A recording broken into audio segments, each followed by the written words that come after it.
No, it's not our time. It's not the time of Southeast. We 17 Southern governors went to Asaba, before 2023. And we went to say, listen, it doesn't matter the political party, but the next president should come from the South. And all of us, we tried. But the crown came upon President Bola Ahmed Tinubu. It's from the South.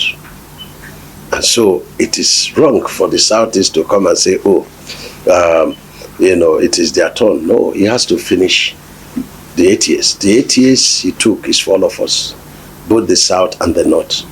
So he has to finish. And when he has finished in 2031, the Southeast can, vie in the sense that they have never tested the position. The Northeast can vie in the sense that have not tested the position. Because I believe strongly that it is when equity and fairness has been established, then rotation will become a thing of joy. So, for me, it's not the time. Nigeria's political space is heating up again. A storm is brewing between two prominent sons of the Southeast, Peter Obi and Dave Umahi. It started with a statement, a single line from the Minister of Works, Dave Umahi. It's not our time. It's not the time of Southeast. It is not yet the turn of the Igbos. Those words have set the nation on fire because they didn't just touch a nerve. They touched the soul of a region that has waited for over 60 years to lead Nigeria.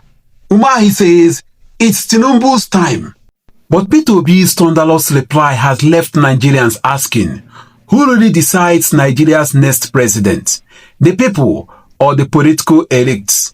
Stay tuned. This one goes deep. In an interview with the news agency of Nigeria, Minister Dave Umahi, former governor of Ebonyi State, made what many call the most controversial political statement of 2025. He said, and I quote, "No, it is not our time yet. We, the 17 southern governors, met in Asaba and agreed that the next president should come from the south. The crown came upon Bola Tinubu. He must complete his 8 years.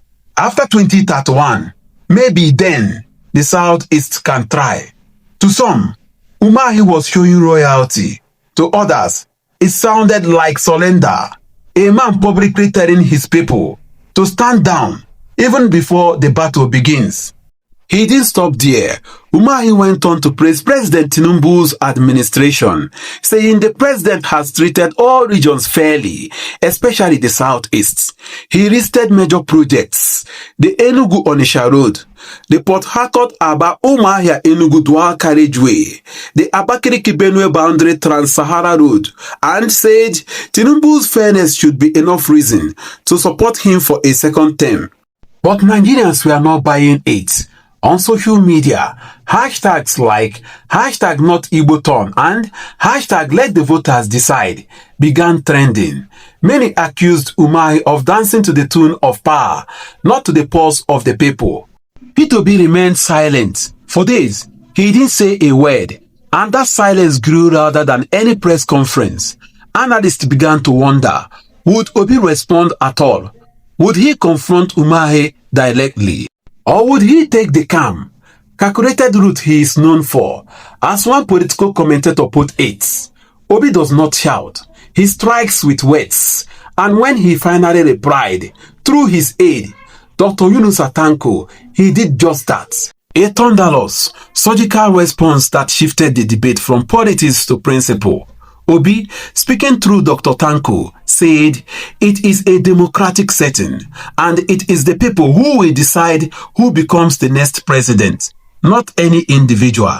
Let that sink in. Not a minister, not a governor, not the so-called power brokers, the people. He continued, performance and track record will determine what the people want. That is how it should be. This was classic Peter Obi. Calm tone, sharp message. In one sentence, he reminded Nigeria that democracy is not about political tribes. It is about trust and results.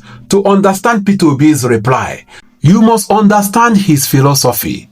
He has always said that Nigeria's problem is not where a leader comes from, but what the leader can deliver. Yet, he also acknowledges that zoning exists for the sake of unity. Ordinarily, we shouldn't be talking about North or South, he said, but since it's already part of our political arrangement for peace, then the status quo should remain. Translation: if we truly believe in fairness, then the Southeast, the only major region that hasn't produced a president since 1999, deserves its turn. Then came the real thunder. Dr. Yunusa Tanko, national coordinator of the Obedient movement, didn't mince words. Most of these governors do not have the mandate of the people, he said.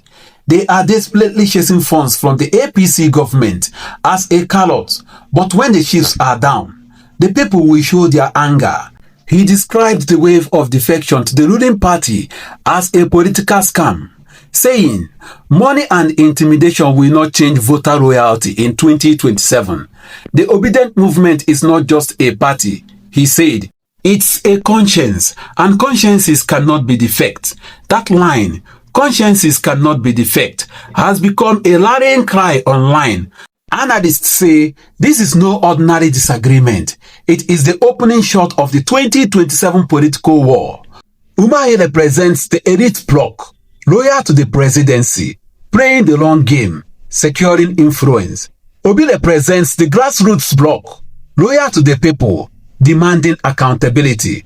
Two ideologies, one religion, and a coming election that could redefine Nigeria's democracy.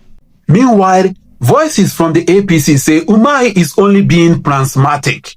One founding member, Osita Okechukwu, said the Southeast should thank Tinubu for infrastructure, not challenge him politically. But many disagree. They argue that the real inclusion means allowing the ballot box to decide, not elite backroom deals. So here is the question Nigerians are asking this afternoon. Was Umahi right to say it is not yet Igbo turn? Or did he just expose the truth about how the system really works? And was Obi'S Thunderous reply, voters will decide, just a calm statement, or a warning to those planning to rig democracy again in 2027? Whose side are you on? The politicians or the people? Tell us in the comments below. Because at the end of the day, democracy is not a favor from the powerful. It is a right. And the people's voice will thunder louder than any politician's speech. This is Chinick TV, where truth meets courage. Make sure you subscribe, share this video, and join the debate.